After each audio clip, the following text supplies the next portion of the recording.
আজকের আলোচনার বিষয় ৫ প্রকার মানুষকে জান্নাত ডাকতে থাকবে। জোরে বলেন সুবহানাল্লাহ। এই পৃথিবীতে বহু প্রকার মানুষ আছে, মাত্র ৫ প্রকার মানুষ দুনিয়াতে যারা আমরা এর ভেতরে আজকে যদি পড়ে যাই, এই মানুষগুলোকে কিয়ামতের দিন জান্নাত ডাকতে থাকবে। কিয়ামতের ময়দানে সর্বপ্রথম হযরতে ইব্রাহিম আলাইহিস সালাম তিনি পোশাক পরা অবস্থায় উঠবেন। মুহাম্মদুর রাসূলুল্লাহ সাল্লাল্লাহু আলাইহি ওয়াসাল্লাম সেজদায় যে পড়ার কথা আমরা জানি, ১, ২, ৩ বছর না ৫০ বছর একাধারে তিনি সেজদায় পড়ে থাকবেন। রব্বুল আলামিন বলেন, জান্নাতের যে দরজাগুলো আছে সর্বপ্রথম প্রতিটি দরজা ডাক দিতে থাকবে মুহাম্মদুর রাসূলুল্লাহকে। এরপরে নবীদের ভেতরে হযরত ইব্রাহিম আলাইহিস সালামকে, আর সাধারণ চ্যানেলে আমরা মানুষ যারা আছি তাদের ভেতরে ডাক দেবে সর্বপ্রথম হযরতে আবু বকর সিদ্দিক রাদিয়াল্লাহু তাআলা আনহুকে। আমার প্রশ্ন, তিনি কি করেছিলেন? জান্নাতের দরজাগুলো তাকে ডাকতে থাকবে, তিনি কি করলেন দুনিয়ায়? তিনি যে হায়াত পেয়েছিলেন ২০০-২৫০ বছর, তাও না, আমাদের মতোই হায়াত তার ছিল। এই ৬০-৭০ বছরের মতো হায়াত, ৬৩ বছর তিনি বেঁচেছিলেন, তার জীবন থেকে পেয়েছি।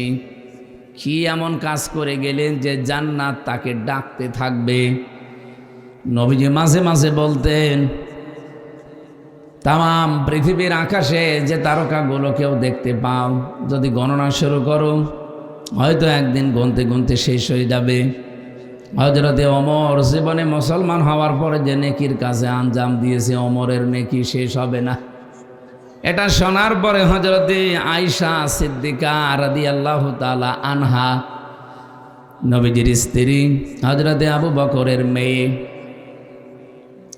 তিনি একটু মনে মনে আফসোস করলেন যে মনে মনে যে আমার বাবার নামটা বললে একটু ভালো লাগতো। বিশ্বনবী জানিয়েছিলেন,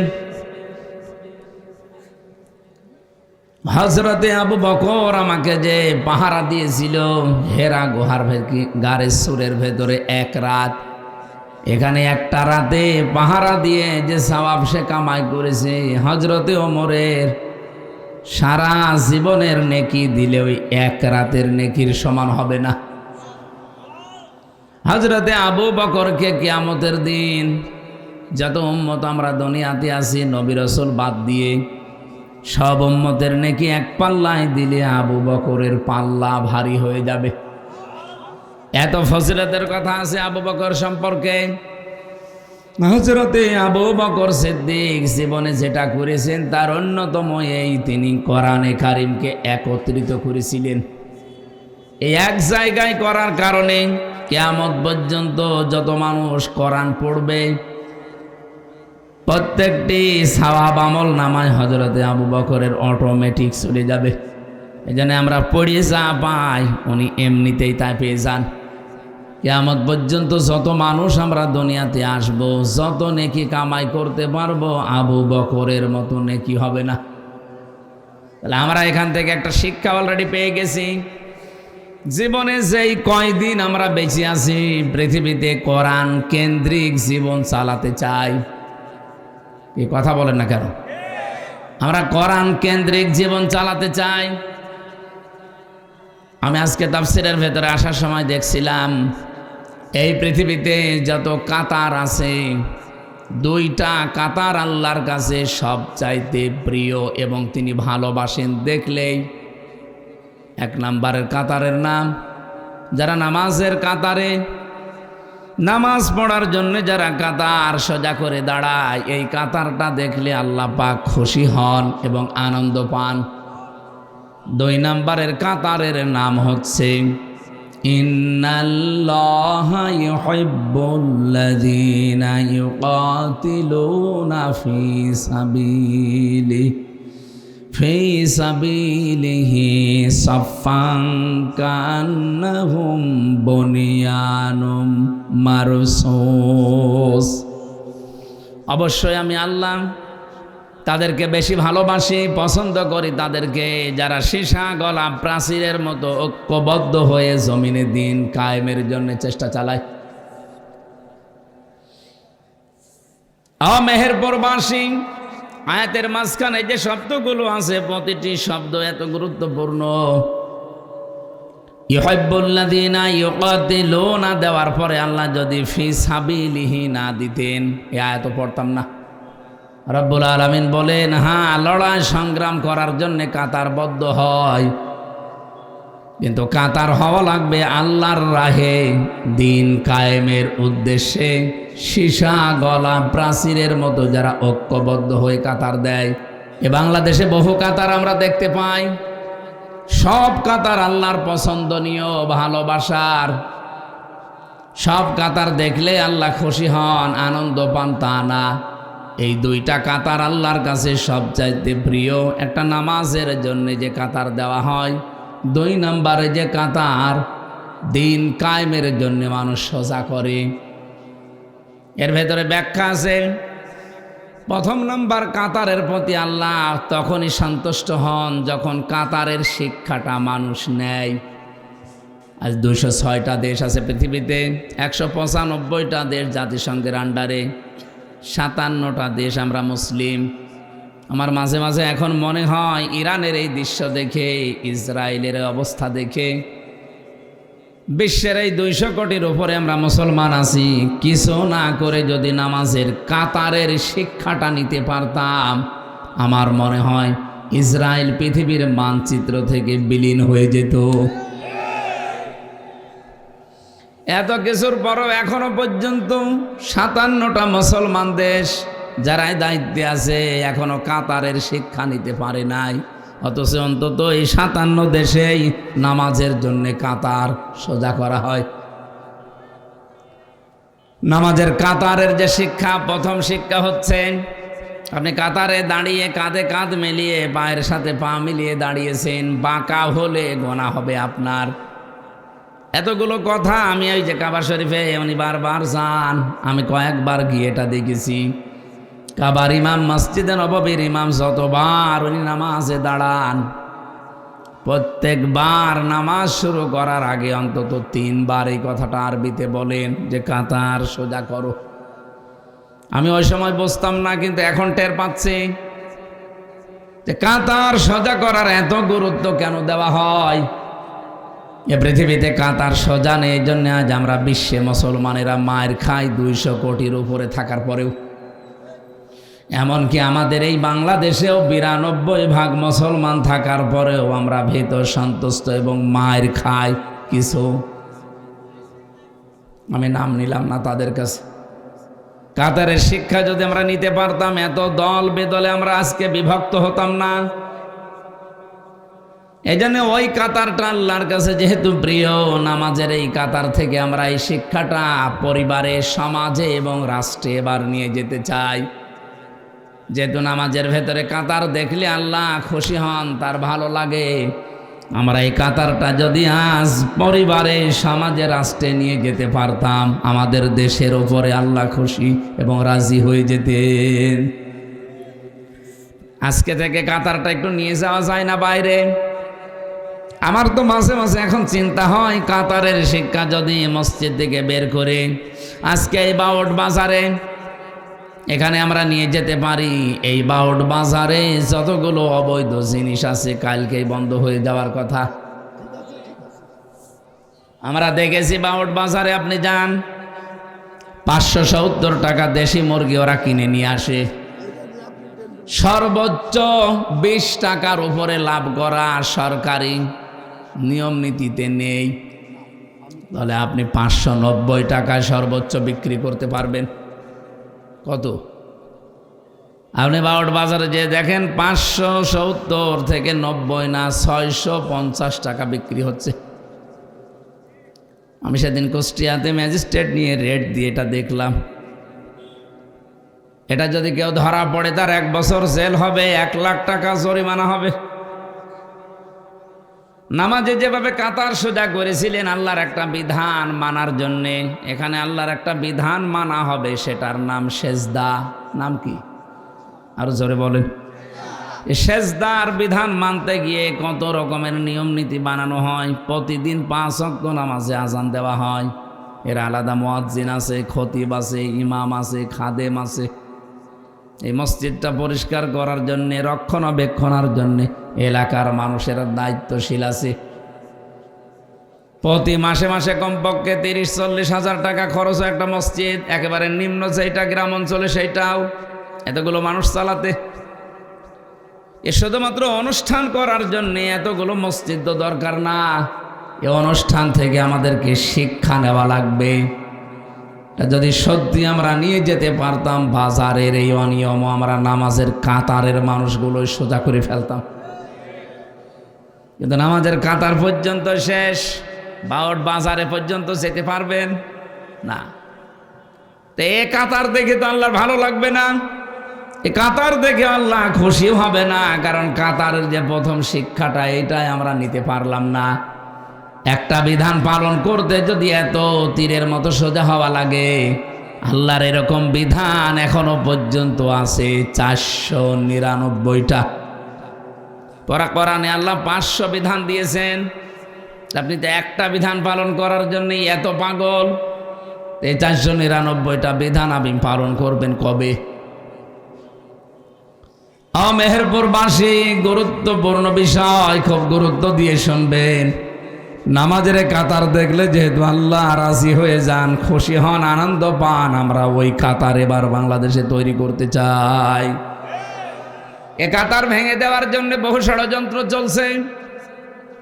রাম আর বাম অনেক আলেমকে তারা টাকা পয়সা দিয়ে কাতার যেন সোজা না থাকে তারা চেষ্টায় লেগে আছে। ঠিক বললেন বুঝে নাকি আন্দাজে? 2 নম্বরের কাতারের নাম যেটা আমরা পাই, তার নাম হচ্ছে জিহাদের ময়দানে যে কাতার আল্লাহর দিন কায়েমের জন্য সোজা করা হয়। এবং সীসা গলা প্রাচীরের মতো আমরা যারা অবস্থান নেই, বাংলাদেশে কাতারটা একেবারেই দুর্বল। আর দুর্বল হওয়ারও কারণ আছে। রব্বুল আলামিন বলেন, আল্লাহু ইয়াজতাবি ইলাইহি মাইয়াশা ওয়া ইয়াহদি ইলাইহি মাইয়ুনিব। আল্লাহু ইয়াজতাবি ইলাইহি মাইয়াশা, এখানে সরাসরি ফাইল কর্তা আল্লাহ নিজে। রব্বুল আলামিন বলেন, আমি যাকে নির্বাচিত করি, পছন্দ করি, ভালোবাসি। এ যেতে বা করা, যাকে আমি আল্লাহ চাই, এই মানুষকে আমি আল্লাহ এ জমিনে দিন কায়েম করার জন্য কাজে লাগিয়ে দেই। মেহেরপুরবাসী, বাংলাদেশের সর্বকনিষ্ঠ জেলায় আপনারা আছেন। 2টা আসন নিয়ে এই জেলা শেষ। মেহেরপুরের গাং নিয়ে 1 থানায় মনে হয় 1 আসন। বলেন তো, এখানে 4-5 লাখ মানুষ ভোটার আপনারা বাস করছেন। এখানে আমি যেটা বুঝেছি, রব্বুল আলামিনের আয়াত অনুযায়ী সব চাইতে বেশি ভালোবাসবেন আল্লাহ তাদেরকে, তিনি তাদেরকে নির্বাচিত করে পছন্দ করে নিয়ে আসবেন দিন কায়েমের জন্য। যাদেরকে আল্লাহ পছন্দ করেন, নির্বাচিত করেন, কাদেরকে করেন বলে মনে হয় আপনার? আল্লাহ নিজের পরবর্তী শব্দে ব্যাখ্যা করে জানিয়েছেন, ওয়া ইয়াহদি ইলাইহি মাইয়ুনিব। সবাইকে আমি আল্লাহ এ পথে নিয়ে আসি না। এ জমিন আমার, এখানে বিধান চলবে আমার। এই নিয়মটা চালু করার জন্যে সবাইকে আমি আল্লাহ একেবারে পাইকারি হারে নিয়ে আসি না। যে লোকটা আল্লাহর দিকে ফিরে আসতে চাই মন থেকে, তাকে আমি আল্লাহ এই রাস্তায় কাজে লাগাই। এবার বাংলাদেশের দিকে তাকিয়ে বলেন, 54-55 বছর আমরা পার করে ফেলেছি, এ দেশে এখনো আল্লাহর বিধান রাষ্ট্রীয়ভাবে আমরা কায়েম করতে পারি নাই। এই জন্যে কারণ 100 জনের 51 জন হওয়া লাগবে, তারপরে দেশে দিন কায়েম হবে। যেহেতু হয়নি, 100 জনের এখনো 51 জন, এই জন্য আল্লাহর বিধান ওই জমিনে কায়েম করা সম্ভব হচ্ছে না। বিদেশি চক্রান্ত যেটা আছে, চাপ আছে, ওটা বাদ দিলাম। আমরা তো মুসলমান, 92 ভাগ অন্তত আমরা তো আছি। তাহলে আয়াতের সারমর্ম বা মূল শিক্ষা অনুযায়ী আমরা যেটা পেয়েছি, এ বাংলাদেশে সবাইকে আল্লাহ নির্বাচিত করে নাই, পছন্দ করে নাই, ভালোবাসে নাই, কারণ আমরা মন থেকে এখনো পর্যন্ত দিন কায়েমের কাতারে আসতে পারি নাই। আমি আশা করছি আমি যা বলেছি আপনি বুঝে ফেলেছেন। সুতরাং এই জমিনে আল্লাহ আপনাকে ভালোবাসে না বাসে না, জান্নাত আপনাকে ডাকবে না ডাকবে না, এটা আপনি নিজেই চিন্তা করে এবার বের করেন। রব্বুল আলামিন এই আয়াতের সারমর্ম এটা, আমি আল্লাহ যাকে নির্বাচিত করি। এখানে মনে করেন এই 30 জন মানুষ আমরা স্টেজে বসে আছি, এই 30 জনে কিন্তু এ জমিন যার বিধান চালু করবে তার এ লাইনের লোক না। এখানে হয়তো 4-5 জন আমরা দিন কায়েমের পক্ষে অ্যাক্টিভ ভাবে কাজ করি, বাকি আছে যারা ওরা এ জমিন যার বিধান অন্য কারো চলে চলুক, ওটা আমার মাথা ব্যথা নেই, আমি যতটুকু পারছি মানছি তো না। নামাজ পড়া যেমন ফরজ মনে করেন, রোজা রাখা যেমন ফরজ মনে করেন, এ জমিন যিনি বানিয়েছেন বিধান তিনি দেবেন, তারটাই চলবে, এইটাও ফরজ মনে করা লাগবে। আমি কি বোঝাতে পেরেছি না নাকি আন্দাজে চিল্লালেন? হ্যাঁ বুঝেছেন। মেহেরপুরবাসী, আমি আমার ইমান থেকে কথা বলছি। মাস্ট বি আপনি যতদিন এইটা নিজের ভেতরে নিয়ে আসতে না পারবেন, আর আপনাকে আল্লাহ নিয়ে আসতেও দেবে না। ওয়াহদি ইলাইহি মাইয়ুনিব, যে লোকটা মন থেকে আল্লাহর দিকে ফিরে আসতে চায়, মহান আল্লাহ তাকে দিন কায়েমের খাদেম হিসাবে কাজে লাগিয়ে দেন।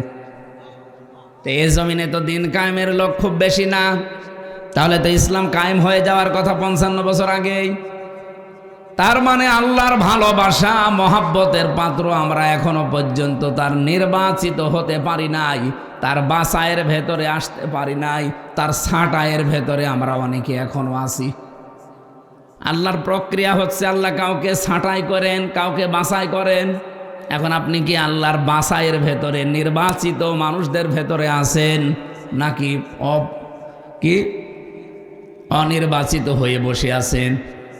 আমার তো মনে হচ্ছে আমরা এখানে যত মানুষ আছি সবাই আল্লাহর নির্বাচিত বান্দাবান্দির ভেতরে নেই, অধিকাংশ আছি অনির্বাচিত এবং অপছন্দনীয় বান্দাবান্দির ভেতরে। আপনার যে মানে আশ্চর্য লাগে না যে আমি না 1000 বছর হায়াত পেলাম, 1000 বছর পরে তোমার মরা লাগবে।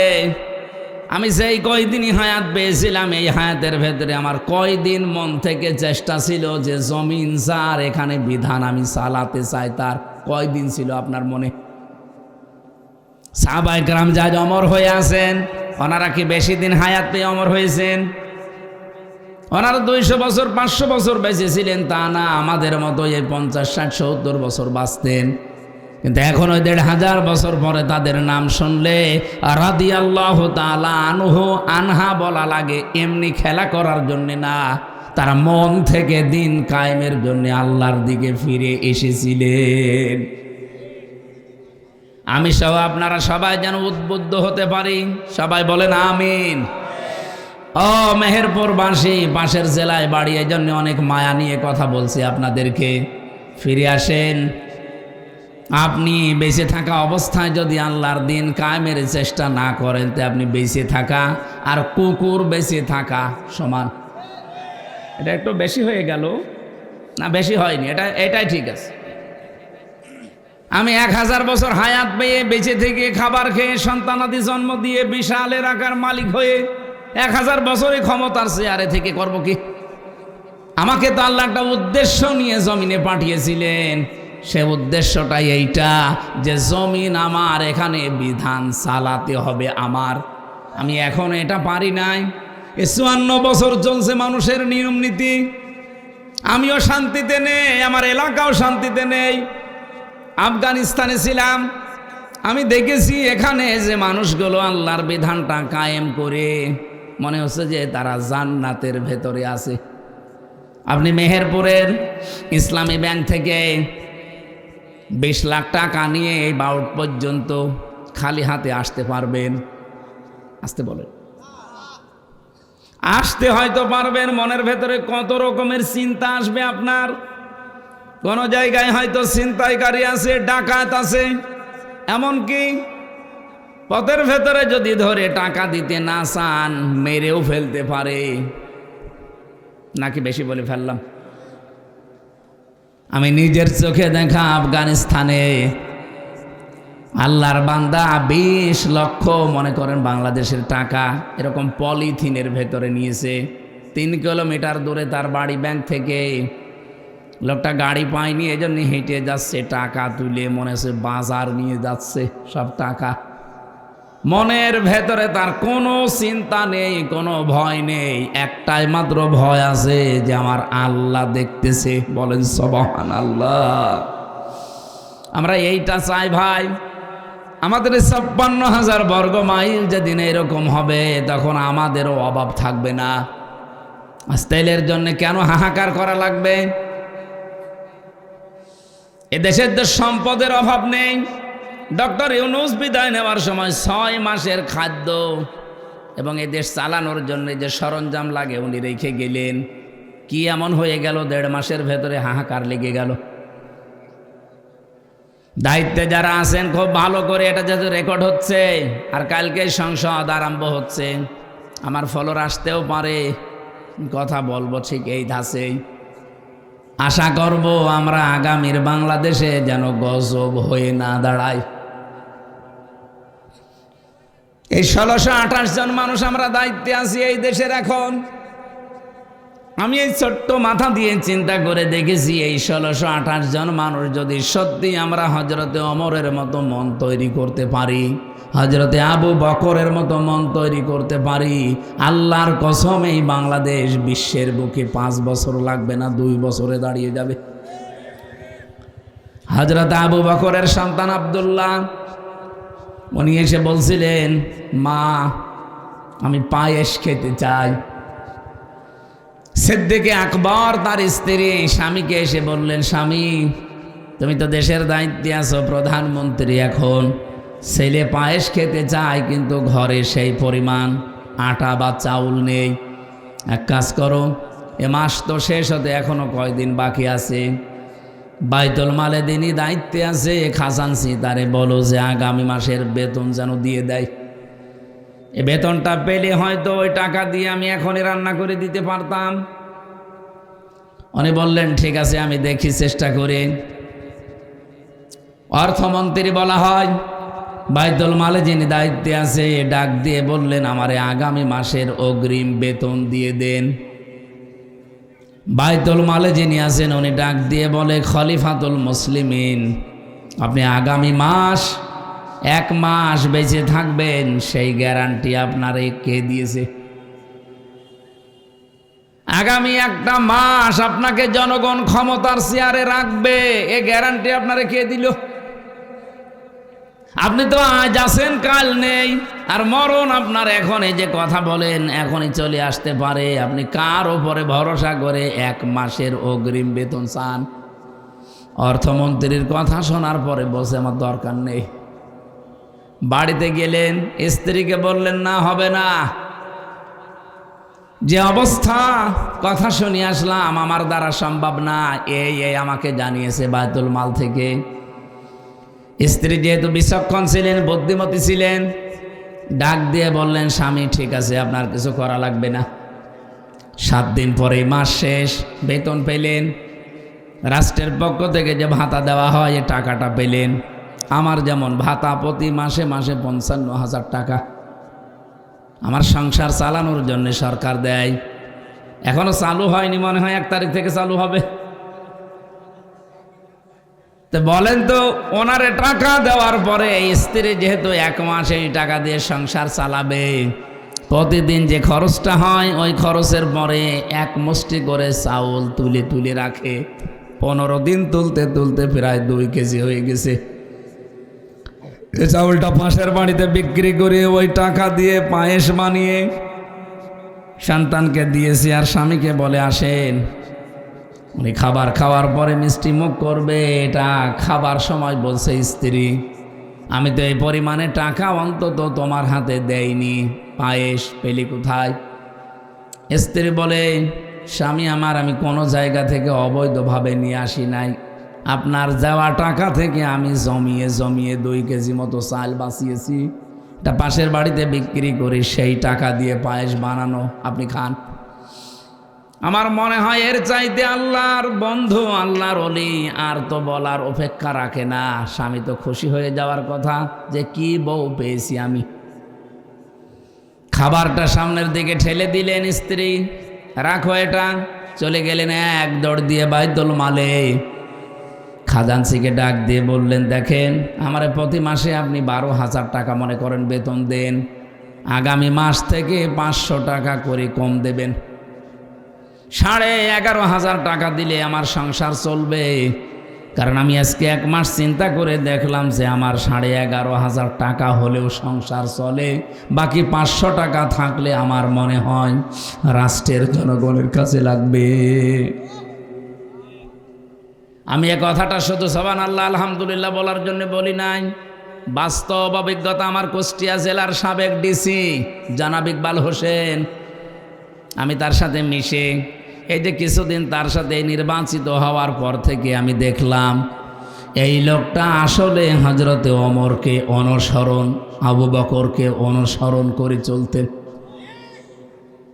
আমি দেখেছি এই লোকটা কোনো জায়গায় মিটিংয়ে গেলে যদি চেয়ার একটু ভিআইপি চেয়ার দেখে, সঙ্গে সঙ্গে কর্মকর্তাদেরকে বলে এই অপচয় কেন করলেন। এখানে তো অন্তত প্লাস্টিকের চেয়ার দিলেও আমরা অনুষ্ঠানটা 1-1.5 ঘন্টা করতে পারতাম। যেখানে 150 থেকে 200 টাকা দাম একটা চেয়ারের, সেই জায়গায় চেয়ার নিয়েছেন আপনি এক একটা 70,000 টাকা দিয়ে। এই প্লাস্টিকের চেয়ার কি 200-250 টাকা হবে না বলেন? আপনি একটা চেয়ার নিয়েছেন আমাদের কুষ্টিয়ার পৌরসভার মেয়রের যে কক্ষে, যদি ওখানে 70টা চেয়ার থাকে, কমপক্ষে এক একটা চেয়ারের দাম 70,000 থেকে 1 লক্ষ টাকা করে, এমন ভিআইপি চেয়ার।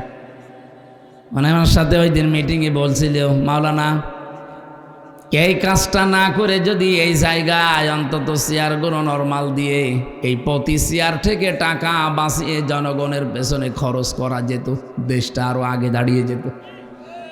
আমি এই জন্যেই বলেছি, বাংলাদেশে এই 1628 জন মানুষ আমরা যদি সত্যিই ওমরের মতো, আবু বকরের মতো বানাতে পারতাম, এ দেশ আমরাও দাঁড় করিয়ে ফেলতে পারতাম।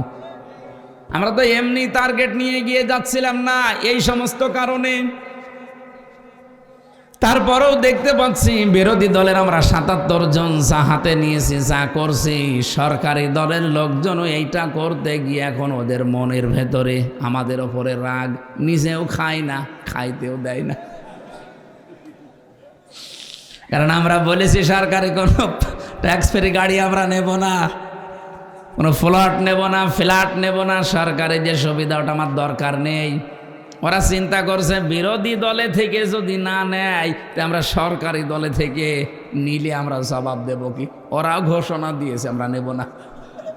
তো সবাই তো আর আল্লাহর ওলি না। ওদের 213 জনের ভেতরে যদি কয়েকজন বাদ দিয়ে আর 209 জন আছে, এই 209 জনের ভেতরে অলরেডি 3 ভাগ হয়ে গেছে। 1 ভাগ বলছে নেব, আর একবার বলছে নেব না, আর মাঝখানের বলছে আল্লাহ যা করে। এরা মুসিবতে আছে। মেহেরপুরবাসী, আমি বড় আফসোস নিয়ে বলছি, এই 1628 জন মানুষ, আমি মনে মনে প্রথম দিন শপথ নেওয়ার পরে ভেবেছিলাম যে আমরা 77 জন মিলে একেবারে তীরের মতো সোজা করে রাখতে পারবো, কিন্তু দেখছি যে না, বাস্তবতা অত সহজ না। ওনাদের ভেতরে এখন কেউ ভারত প্রেমী, কেউ আমেরিকা প্রেমী, দেশপ্রেমী মানুষ খুবই কম। যাদেরকে চেয়েছিলাম ওই মানুষগুলোকে দায়িত্বই দেয়নি। এমন এমন মানুষ দায়িত্ব পেয়েছে, দেশের প্রতি যে আয়াত পড়ে সূরা নাহালের 91 নম্বর আয়াত পড়ে কসম করলো, শপথ নিল, সে আয়াতের একটা কথাও এখন তারা দুনিয়ার ফেরে বেপড়ে আর মানতে চায় না। মেহেরপুরবাসী, আমি যে কথা তুলেছিলাম, রব্বুল আলামিন কোরআনে কারিমে পুরা কোরআন শরীফ পড়ে আমি এই সাবজেক্টটা বানিয়েছি। রব্বুল আলামিন 5 প্রকার মানুষকে জান্নাত ডাকতে থাকবে, তার ভেতরে অন্যতম প্রকার যারা দিন কায়েমের জন্য সীসা গলা প্রাচীরের মতো ঐক্যবদ্ধ হয়। আপনি আজকে থেকে যদি সত্যি এই লাইনে আসতে পারেন, আপনাকে জীবনেও আমি ওয়াজ করে নিয়ে আসতে পারবো না, আপনি মন থেকে যদি ফিরে আসতে চান, আল্লাহ পাক কোটি কোটি বান্দা বান্দি থেকে আপনাকে নির্বাচিত করবেন। জোরে বলেন সুবহানাল্লাহ। আর একটা সুসংবাদ আছে আয়াতে, ওয়াজাহিদু ফিল্লাহি হাক্কা জিহাদিহি হুয়া জিতাবাকুম ওয়া মা জাআলা আলাইকুম ফিদ্দীনি মিন হারাজ মিল্লাতা আবিকুম ইব্রাহিমা হুয়া সাম্মাকুমুল মুসলিমিন। বলেন আমিন। সূরা হজের ভেতরে এসেছে, তোমরা চেষ্টা চালাবা, প্রচেষ্টা করবা, জিহাদ করবা, জিহাদ করার মতো সংগ্রাম করবা, করার মতো। ওয়াজাহিদু ফিল্লাহি হাক্কা জিহাদি হুয়া জিতাবাকুম, তিনি সে আল্লাহ যিনি তোমাদেরকে নির্বাচিত করেছেন। কোটি কোটি মানুষ এই বাংলাদেশে, 18 কোটির উপরে, সবাইকে আল্লাহ এই সীসা গলা প্রাচীরের মতো দিন কায়েমের জন্য, আল্লাহর বিধান কায়েমের জন্য এই মন দেয়নি। যাদেরকে দিয়েছে এদের ওপর যদি কোনো বিপদ আপদ আসে, এই বিপদ আমার আল্লাহ নিজে বলেন আমি দূর করে দেব, থাকতে দেব না। কথা বুঝেছেন আপনারা? এজন্য আমরা যারা সত্যি মন থেকে জমিন যার বিধান চালাবো তার, আমাদের পদ্ধতিতে ভুল থাকতে পারে, কিন্তু ইখলাস যদি আমাদের থাকে, মন থেকে যদি আমরা কাজ করতে পারি, আল্লাহর কসম বিপদ আপদ ষড়যন্ত্র আসবে আমরাও জানি। আমি জেলখানায় 3 বছর একটা দোয়া বেশি বেশি পড়েছি, আল্লাহুম্মা ইন্না নাজআলুকা ফি নুহুরিহিম ওয়া নাউযু বিকা মিন শুরুরিহিম। তোমার পথে চলতে গিয়ে যে বাধা বিপত্তিগুলো আসে, এগুলো হয়তো আমি কন্ট্রোল করতে পারবো না, আমি মোকাবেলা করাও সম্ভব না।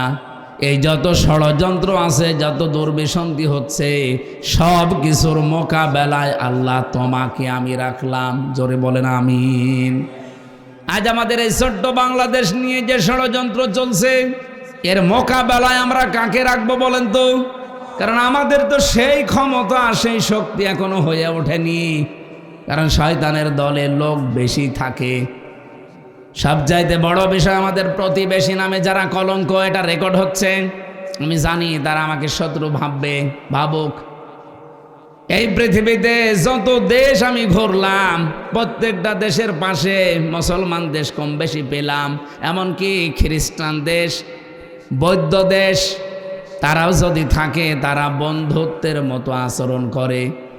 আপনি মালয়েশিয়া যান, মালয়েশিয়া আর সিঙ্গাপুরের বর্ডার মাত্র একটা ছোট্ট খাল, অথচ কোনো তার কাটা নেই। পাসপোর্ট দেখাবেন, খাল পার করে আপনাকে ঢুকিয়ে দেবে, যান। পাশে থাইল্যান্ড, ওখানে বৌদ্ধরা বেশি বাস করে, কোনো তার কাটা নেই, বিশাল এলাকা, শুধু আপনি যাবেন, পাসপোর্ট দেখিয়ে শেষ করে দেবে, আবার বের হয়ে চলে আসবেন। কিন্তু আমরা এমন একটা প্রতিবেশী পেয়েছি, তার কাটা দিয়ে তো ঘেরা আছে, মাঝে মাঝেই তার কাটায় মানুষ ঝুলিয়ে রাখে।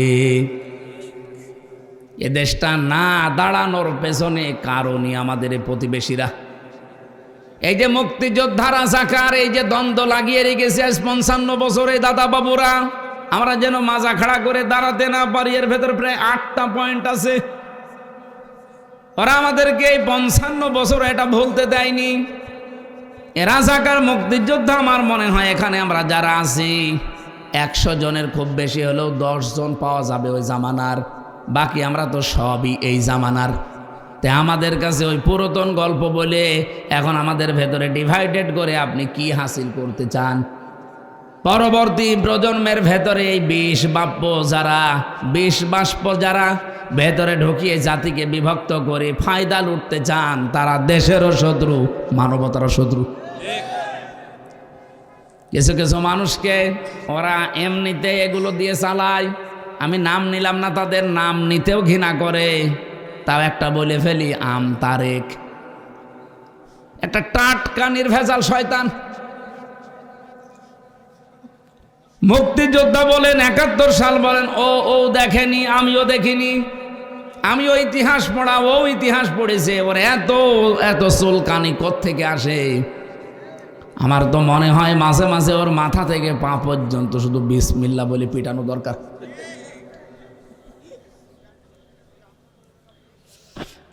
আমার উদ্দেশ্য ছিল যেটা বলা, রব্বুল আলামিন এই যে দিন কায়েমের পথে যদি আমরা সত্যি মন থেকে ইখলাসের সাথে টিকে থাকতে পারি, কোনো চিন্তা করবেন না, কোনো ভয় করবেন না।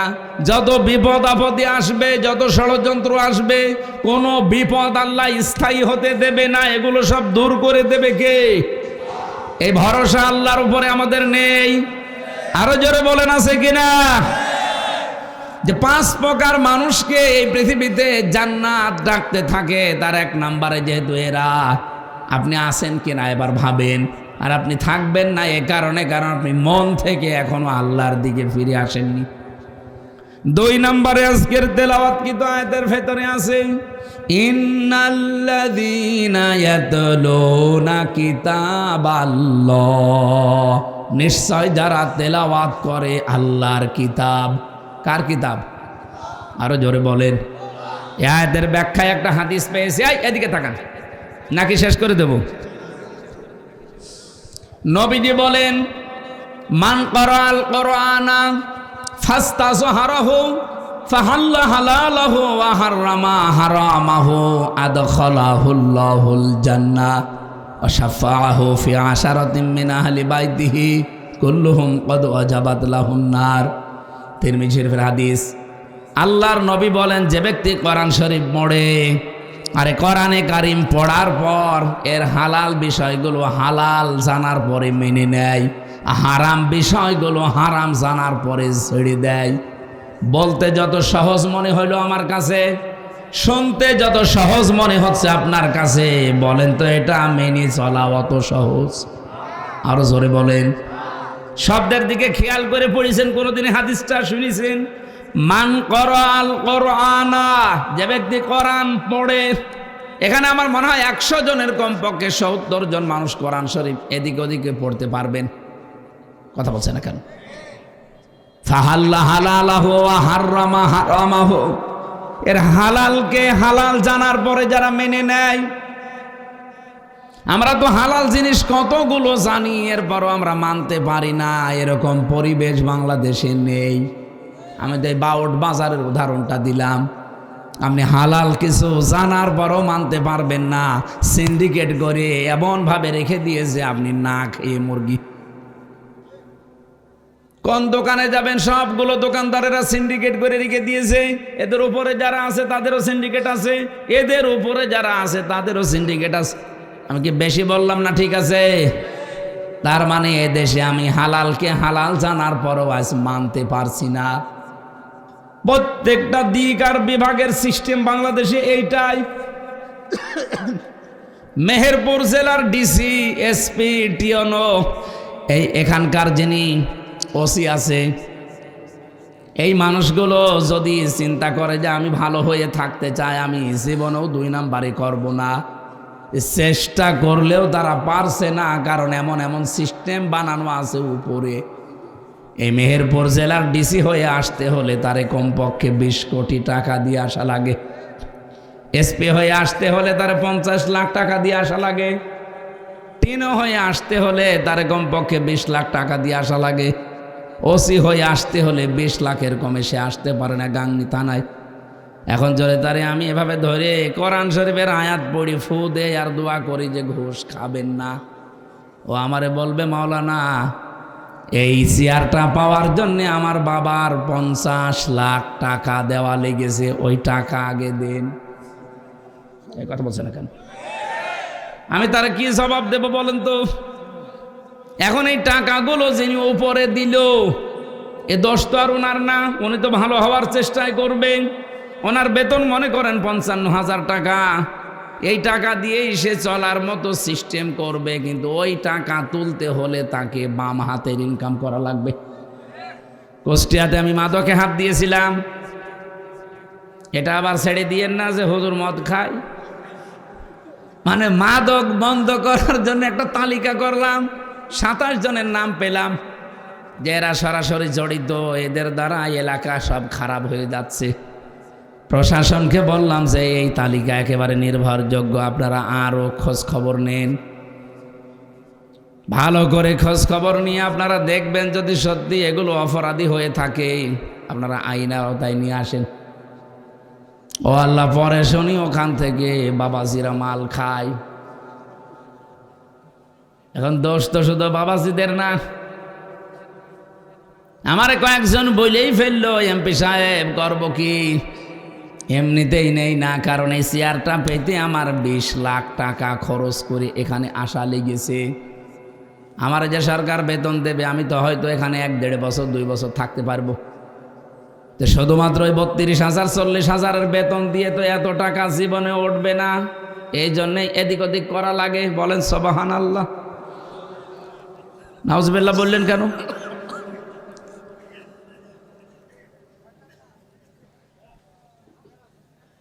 যাদের তালিকা করে দিলাম তারা এই রাত 10টা 11টা 12টায় আমার বাড়িতে নিচতলায় এসে বলে, মাওলানা হুজুর মানুষ এমপি হয়েছেন, অসুবিধা নেই, আমাদের নামে তালিকা দেন, আমাদের কাছে তো বাবাজির আগে জিনিস নিয়ে যায়, তালিকা যতই দেবেন ধরবে না। এখন এই 10 শুধু যারা এই কয়জন আছে এদের না, এদের উপরে যারা এই 20 লাখ 50 লাখ 20 কোটি টাকা নিয়েছে ধরা লাগবে তাদেরকে। এই জন্যই বলছিলাম 1628 জন মানুষের মন যতদিন পর্যন্ত আবু বকরের মতো ওমরের মতো তৈরি না হবে, এ দেশে শুধু ওয়াজ নসিহত করে ভালো করা সম্ভব না। নবীজির হাদিসের ভাষা দেখেছেন, কোরআন যারা পড়ে ফাহাল্লা হালালাহ, ফা দিয়েছেন মাঝখানে, এর হালালকে হালাল জানার পরে যারা মেনে নেয়, ও বাংলার মানুষেরা, যেহেতু হালালকে হালাল আমরা জানি কিন্তু মানতে পারি না, এরকম পরিবেশ নেই। কয়েকটা তো উদাহরণ দিয়ে বললাম আছে, তার মানে আমরা পারছি না। আর হারামকে হারাম জানার পরেও ছেড়ে দিতে পারছি না। ঘুষ দেওয়া হারাম জানে না কে? এক কথা বলেন না কেন? আমার বাবাও তো জানতো ঘুষ দেওয়া হারাম, অথচ 3 বছরে আমার এই মামলাটা প্রায় 40 বার কোর্টে তুলেছে, সিএমএম কোর্টে, জজ কোর্টে, হাইকোর্টে। আর একবার তুলতে কমপক্ষে 1.5 লাখ 2 লাখ টাকা খরচ হয়েছে।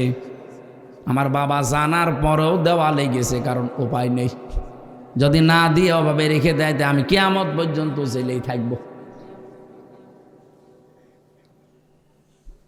এরপরও রিমান্ডের পর রিমান্ড, যেভাবে কষ্ট দিয়েছিল রিমান্ডে আমারে, আমার আশপাশে যারা ছিল তারা পর্যন্ত দিনের বেলায় আমার সাথে দেখা হলে কন্দন করতো যে এত কষ্ট সহ্য করে আপনি সব বলে দিতে পারেন না, ওরা যা যা বলে ওইটা মেনে নিলেই তো আপনার এক্ষুনি ওই জেলখানায় দিয়ে দেবে, এই রিমান্ডে আর রাখবে না।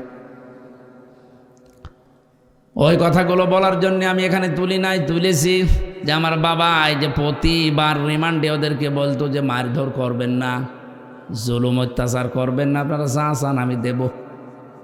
প্রতিবার নতুন নতুন মামলা দেওয়ার ভয় দেখায় আর বলে 10 লাখ টাকা দেন। বাবা এদিক ওদিক করে 8 লাখ টাকা দিয়েছে। ও শয়তানরা কথা তো রাখে নাই, টাকাও নিয়েছে, মামলাও দিয়েছে। আগস্টের 5 তারিখের পরে সব পালিয়েছে। আমি এখনো পর্যন্ত আমার মামলার আয়ু ওই মিজান করে খুঁজতেছি, পাচ্ছি না। একদিন মোবাইলে একটু কথা হয়েছিল, আমারে বলছে হুজুর মাফ করে দিয়েন। কে? বলছে আমি আপনার মামলার আয়ু মাফ করে দেব, টাকা ফেরত দেন। টাকাটা ফেরত দিয়ে দেন, মাফ করে দেব।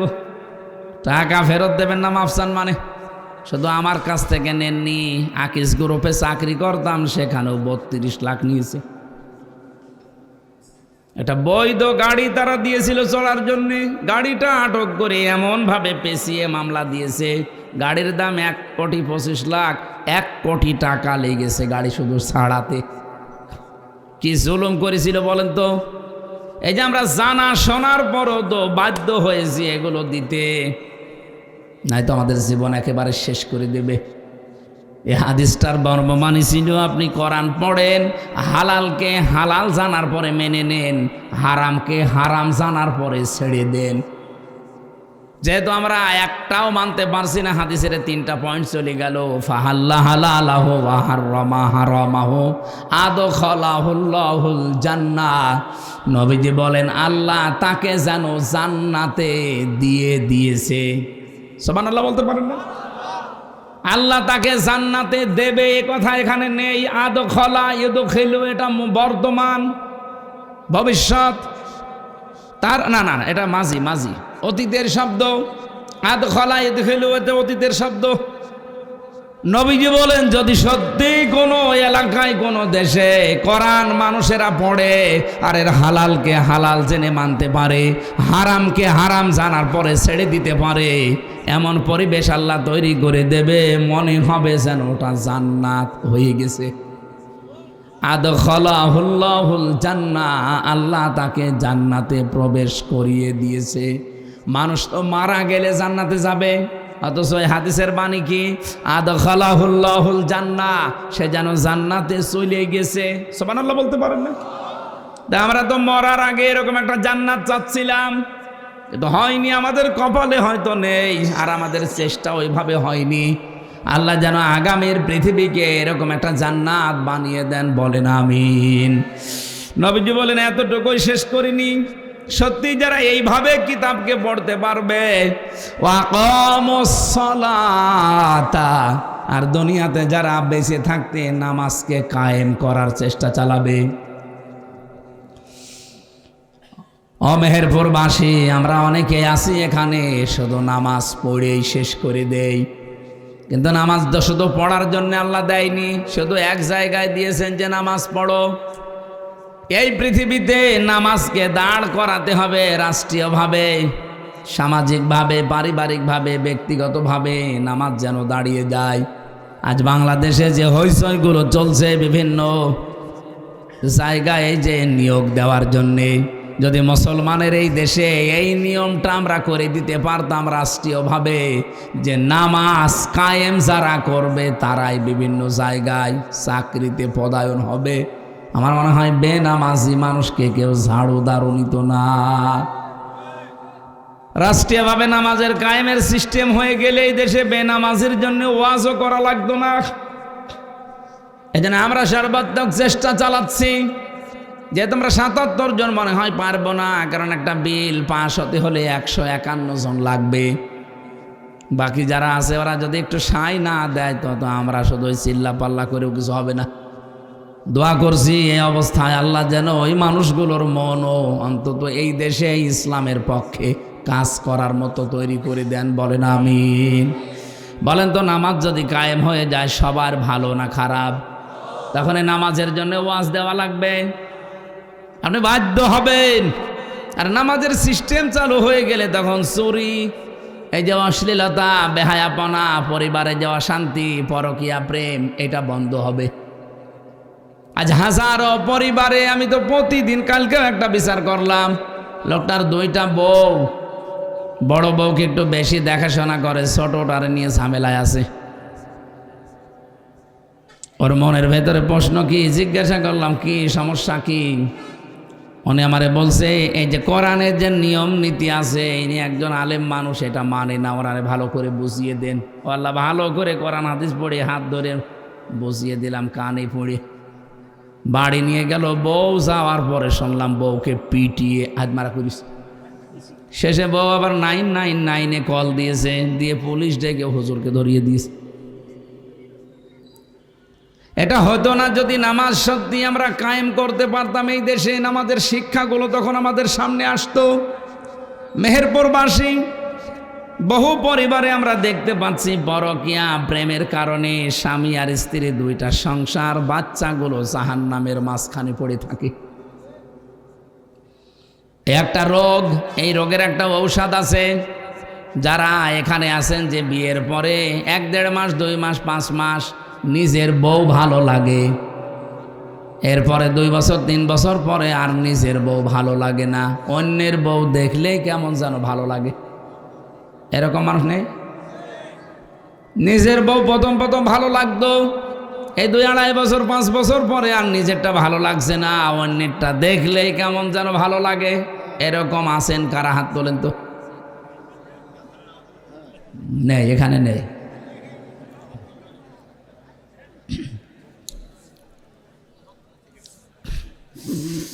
আমার ভাইরা না, কথাগুলো একটু ভালো করে শুনেন। এটা যেহেতু রোগ, এই রোগের কারণে আজ হাজারো পরিবার ধ্বংস হয়ে যাচ্ছে, ছেলে মেয়েগুলো সব মানে সেই কি আর বলবো। এটা এই রোগ থেকে মুক্ত করা দরকার না আমাদের? বলেন বলেন। কোরআনে কারিমে আল্লাহ ঔষধ দিয়েছেন আমাদের জন্য, যারা এই রোগে রোগী আছেন। قل للمؤمنين يغضوا من أبصارهم ويحفظوا فروجهم ذلك أزكى لهم। সারা জীবনের জন্য মানা লাগবে না, মাত্র 1 মাস। ও মেহেরপুরবাসী, যারা এরকম পরিবারগুলো ধ্বংস করে ফেলছেন, মাত্র 1টা মাস এই 2টা ঔষধ আল্লাহ বানিয়েছেন, খাবেন। 1 নম্বরে নিজের চক্ষুকে নিম্নগামী করবেন, যেটা দেখা জায়েজ নেই ওইটা দেখা যাবে না, সে যেই হোক। 2 নম্বরে নিজের লজ্জা স্থানকে হেফাজত করে রাখা লাগবে। আরে ভাই, আপনাকে 10 বছর বলছি না, মাত্র 1 মাস করে দেখেন। আল্লাহ বলেন যালিকা আযকা লাহুম, এইটাই পবিত্র পন্থা। আমার তো মনে হচ্ছে আল্লাহর এই ঔষধ আমরা যদি সত্যি মেনে নিতে পারি, আমি পরীক্ষিত কিছু মানুষকে ঔষধ দিয়েছি, তারা এসে ঘুরে বলেছে যে আমরা ফল পেয়েছি। আপনার যাদের এরকম মন মানসিকতা হয়ে গেছে, যারা পরকীয়া প্রেমে আছেন অলরেডি, তারা এটা করে দেখেন। 1টা মাস শুধু নিজের চোখকে কন্ট্রোল করে রাখবেন, নিজের লজ্জাস্থানকে হেফাজত করেন, আবার নিজের স্ত্রীকে আগের মতোই মনে হবে। ঠিক শুধু একজন বলল, বাকিগুলো ফেরেশতা বসে আছে।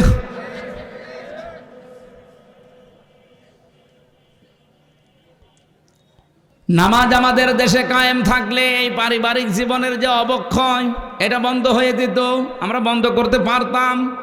ওয়ানফাকু মিম্মা রাযাকনাহুম সিররা ওয়া আলানিয়া, তোমরা খরচ করবে তোমাদের মালকে, সম্পদকে, রিজিককে, প্রকাশ্যে এবং গোপনে। এখানে যে রিজিকের শব্দ দেওয়া আছে, রিজিক মানে শুধু খাবার না। ওসি সাহেব যে চেয়ারে বসে আছে ওইটাও রিজিক। আমি এমপি যে চেয়ারে বসে আছি আমার কুষ্টিয়া, এটাও আমার রিজিক। যত মানুষ অসহায় অবস্থায় আসবে, এই চেয়ারটার যে ক্ষমতা এই দেশে সরকার দিয়েছে, এটাকে কাজে লাগিয়ে মানুষের বিপদ আপদ দূর করার সর্বাত্মক চেষ্টা করা, এটার নাম রিজিক। আল্লাহ বলেন, এ খরচ করার জন্য যদি প্রকাশ্যে গোপনে মানুষ চেষ্টা চালায়, ইয়ারজুনা তিজারাতান লান তাবুর, এ মানুষগুলো আশা করতে পারে এমন একটা ব্যবসার, যেই ব্যবসা করলে কোনো ক্ষতি নেই, কোনো লস নেই। জোরে বলেন সুবহানাল্লাহ।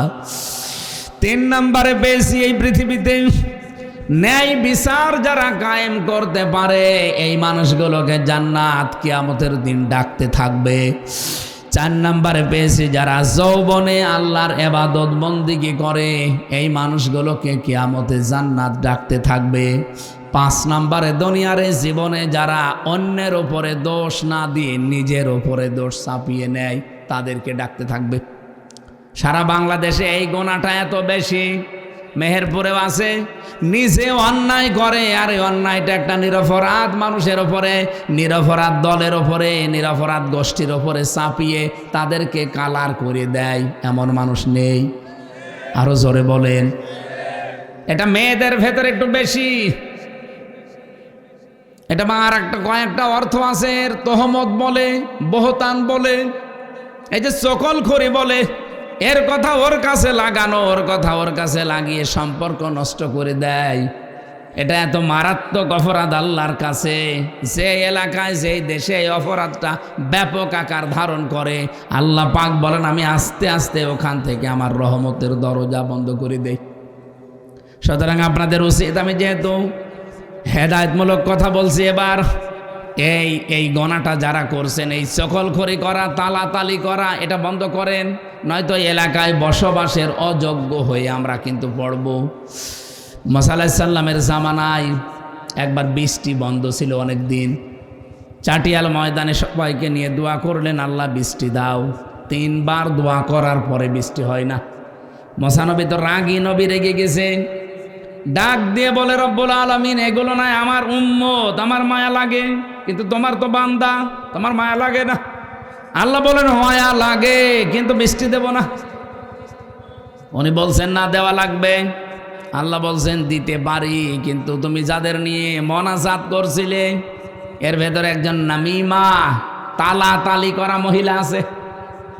এর কথা ওর কাছে লাগায়, খালি সম্পর্ক নষ্ট করে দেয়।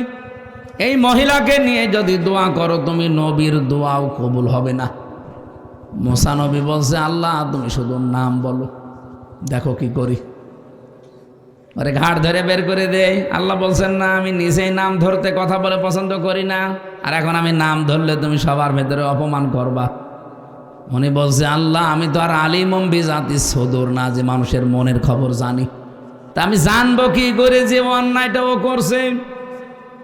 আল্লাহ পাক বলেন, এই গোনার কথাটা শুধু ওই ময়দানে যে বলবা, যে এই গোনায় আছে সে তাওবা করে, সবাইকে নিয়ে তাওবা করলে সেও তাওবা করবে।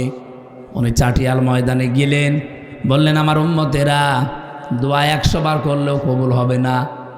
এখানে এমন একজন লোক আছে, এমন একজন মেয়ে লোক আছে যে তালাতালি করে, এর কথা ওর কাছে লাগায়, ওর কথা ওর কাছে লাগিয়ে সম্পর্ক নষ্ট করে, তার জন্য দোয়া কবুল হচ্ছে না। কিন্তু আমি জানি না কে এটা। আমি আজকে এখানে একটা তাওবা ওপেন করে দিলাম, সবাইকে নিয়ে তাওবা করব। এই তাওবা করতে গিয়ে আমার আশা যে সেই মহিলাও তাওবা করবে। তাওবা করলেন, ওই মহিলাও তাওবা করেছে। তাওবা মানে শুধু আস্তাগফিরুল্লাহ না, এটা তো একটা বাক্য। তাওবা মানে আমি স্বীকৃতি দিলাম আমি অপরাধী। তাওবা মানে আমি জীবনের মতো ফিরে আসলাম। তাওবা মানে এই অপরাধ আর আমার জীবনে আর কোনোদিন করব না। আমি আগে নাচ গান দেখতাম, মনে করেন আমি তাওবা করে ফিরে আসতে চাই, তাহলে প্রথমে আপনাকে অনুশোচনা করা লাগবে, অনুতপ্ত হওয়া লাগবে আল্লাহর কাছে। 2 নম্বরে স্বীকৃতি দেওয়ার পরে আপনি ফিরে আসবেন যে না, আমি আর এই রাস্তায় আর কোনোদিন যাব না। 3 নম্বরে জীবনে যদি কোনোদিন আবার সুযোগ পায়, আমি আবার গান দেখব। বলেন বলেন না, আমি সুযোগ পাওয়ার পরে ওয়ালাম ইউসিররু আলা মা ফাআলু ওয়া হুম ইয়ালামুন, তারা সুযোগ পাওয়ার পরে এই গুনাহটা রিপিট করে না, এই মানুষটা তওবায় কবুল হয়।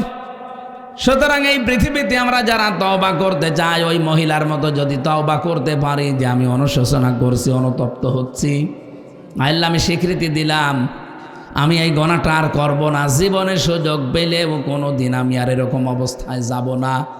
এই সিদ্ধান্ত নেওয়ার পরে মুসা নবী শুধু মোনাজাত করতে বাকি, বৃষ্টি সঙ্গে সঙ্গে হতে দেরি হয়নি। মেহেরপুরবাসী এইরকম গুনাহ তো আমাদের এলাকায় অহরহ চলছে। এই জন্য আল্লাহর বহু রহমতের দরজাগুলো আল্লাহ বন্ধ করে দিচ্ছে। এখন তো এপ্রিল মাস এখনো শুরু হয়নি, মার্চ মাস শেষে, অথচ এত গরম তো হওয়ার কথা না। রব্বুল আলামিন বলেন, সাহারাল ফাসাদু ফিল বাররি ওয়াল বাহরি বিমা কাসাবাত আইদিন নাস লিইউযিকাহুম বা'দাল্লাযী আমিলু লাআল্লাহুম ইয়ারজিউন। জলস্থলে যে বিপদ আপদ মুসিবতগুলো দেখতে পাও, এগুলো আমি একটাও পাঠাতে চাই না, সব তোমাদের হাতের কামাই করা ফসল। সুতরাং আমরা নিজেরা পরিবর্তন হওয়ার চেষ্টা করি। আল্লাহ আমাদের তৌফিক দিন, বলেন আমিন। যে 5 প্রকার মানুষের নাম বললাম কোরআন থেকে, আপনি কোন প্রকারে আছেন নিজের সাথে মিলান। আল্লাহ যেন এই 5 প্রকারের যে কোনো এক প্রকারে আমাদের কবুল করেন, বলেন আমিন। 1 নম্বরে যারা দিন কায়েমের জন্য ঐক্যবদ্ধ হয়, 2 নম্বরে যারা কোরআনে কারিম তেলাওয়াত করে, 3 নম্বরে এই জমিনে যারা নামাজ কায়েমের জন্য চেষ্টা চালায়, 4 নম্বরে যারা ন্যায় বিচার কায়েমকারী হয়, 5 নম্বরে যারা যৌবনে ইবাদত করে এবং মানুষের দোষ চর্চা বন্ধ করে। আল্লাহ আমাদেরকে 5 প্রকারের ভেতরে যেন শামিল রাখেন, বলেন আমিন।